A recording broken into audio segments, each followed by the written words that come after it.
I hope you didn't void the warranty. We're taking a quick peek at On Rusty Trails.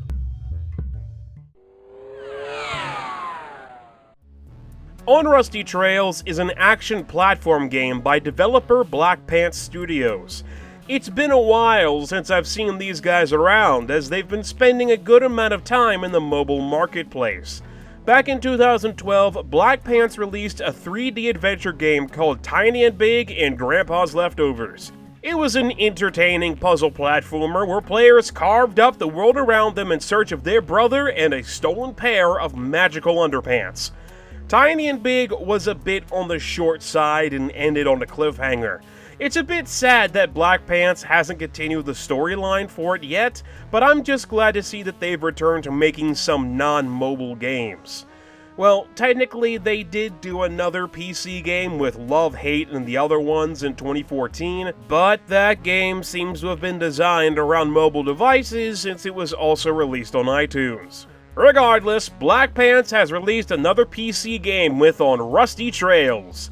They may have played it a little bit too safe in order to keep the game simple, however.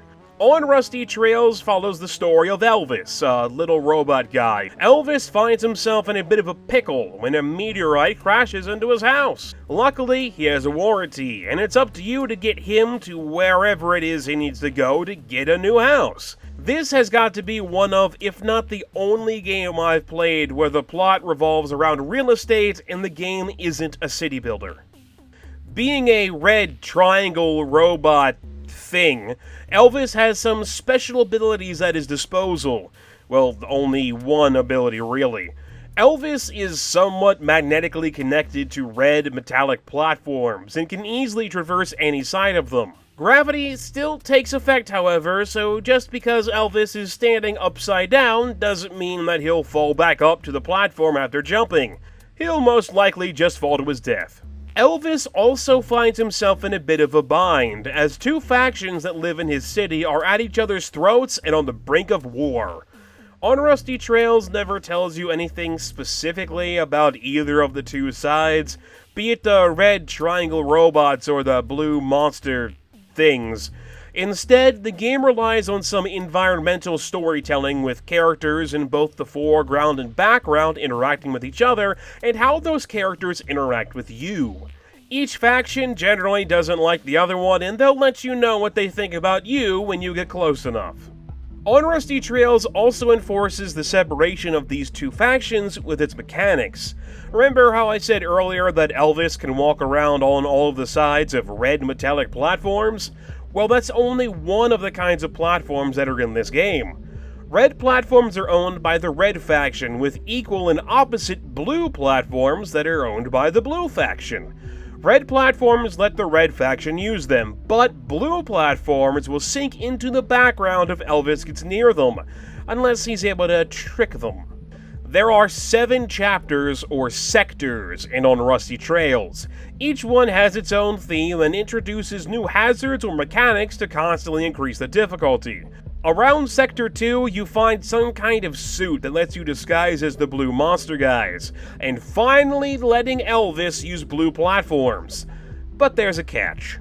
Just like how blue platforms don't let you use them if you're red, red platforms won't let you use them if you're blue. It's this mechanic of swapping between the red and blue colors while running around the sides and bottoms of platforms that On Rusty Trails puts all of its effort into, and while it is interesting, I do find it a bit tiring. Everything is really built around switching between red and blue, from platforms to hazards and even which checkpoints you can activate. Red checkpoints won't work while you're blue and vice versa. Each color also has its own hazards, with blue water instantly killing you if you're red, and red lasers instantly killing you if you're blue. Elvis always dies in one hit, regardless of which color he is. Gameplay is on a level-by-level basis, with the maximum of 25 levels per sector. Dying will quickly return you to your last checkpoint, or if you haven't got a checkpoint yet, to the start of the level. On Rusty Trails does have some collectibles with tokens that are placed throughout its levels. Tokens are somewhat optional, but it's important to grab them when you can, since they are how you activate the game's checkpoints. Checkpoints have to be paid for. You've got to use a token to use one, or you just can't turn it on. Tokens don't transfer from level to level, and once a token is spent, it's gone unless you restart. There's a scoreboard at the end of every level that tallies up how long it took you to complete that level, as well as how many tokens you currently have compared to the amount that you could find.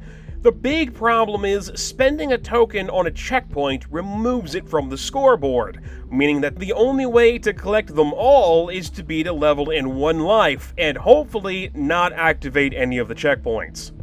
I've got nothing against this system, as Black Pants keeps the levels in the game rather small, bite-sized chunks instead of lengthy gauntlets, although there are some annoying levels that go on for a bit longer than I would have liked. The problem with it is that it's generally difficult to avoid checkpoints altogether. Tokens are automatically spent on contact with the checkpoint, so if you end up touching one at all, even if you didn't want to activate it, you'll have to restart the level or just give up that token. The level design also draws players to these checkpoints, and it can make it almost impossible not to activate them. This can be a problem if you want to be a completionist and collect all of the tokens, since it makes it rather frustrating to do so. Something On Rusty Trails does really well, however, is its art design. Everything is presented well with nice bright colors and some good lighting to really bring environments to life. Everything really seems to fit well with each other, and many places have a dark, foreboding vibe to them, making it feel like Elvis is just one small cog in an overall machine. A bit too small, if you ask me. With how quickly Elvis moves, how small he is on the screen, and how far zoomed out the camera is, I did find myself losing track of where he was compared to where I thought he would be throughout the game, and it only got worse as levels became more and more complex. While the level design does ramp up the difficulty over time, I did end up finding myself a bit bored with On Rusty Trails. Musically and art-wise, the game is great, and there's nothing really wrong on a mechanics level. The problem I had with it is that the mechanics are a bit too simple to constantly keep me invested. There's only one thing that I came across that really impacts the way you play the game, and that's the ability to switch between red and blue.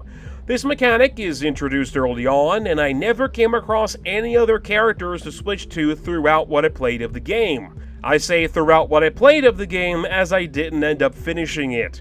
Levels tend to feel the same and kinda blur together. There are only a few times that the game really changes much at all, and I found these to be more obnoxious than anything else. There's these odd wind tunnel areas where you have to guide Elvis as he floats through hazards, but they are way longer than they need to be and really not all that interesting. They mostly remove the platforming mechanics and solely rely on color switching to keep things interesting, but since there are only two different colors, I was rather tired of them by the time I came across the second one. On Rusty Trails also doesn't let you use your mouse for its menus, but instead you have to operate them with the arrow keys. This, combined with how awkward it can be to circumnavigate platforms with the arrow keys, makes me think that Black Pants designed the game with a gamepad in mind, and I would recommend that over the basic keyboard if you decide to give this game a shot. I want to recommend On Rusty Trails, I really do. It's got a fantastic presentation, and I'm a fan of Black Pants Studios' work. The game is also available for a good price at $12.99, and you can download a digital comic about it for free, but I still found it rather repetitive and tiring. Compared to other indie platformers such as Super Meat Boy, who's able to constantly keep things interesting through level design while rarely introducing new mechanics, I can't say that On Rusty Trails is one of my favorite games, let alone one of my favorite platformers. Well, that's all I got for now. Please let me know what you think about this game or the video in the comment section.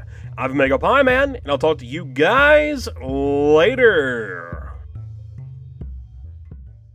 Thornen, an antique stealer who is as much of a slob as he is a selfish and cynical jerk. Bjorn does everything from stealing random items to constantly eating food off the floor and impersonating a police officer. The man is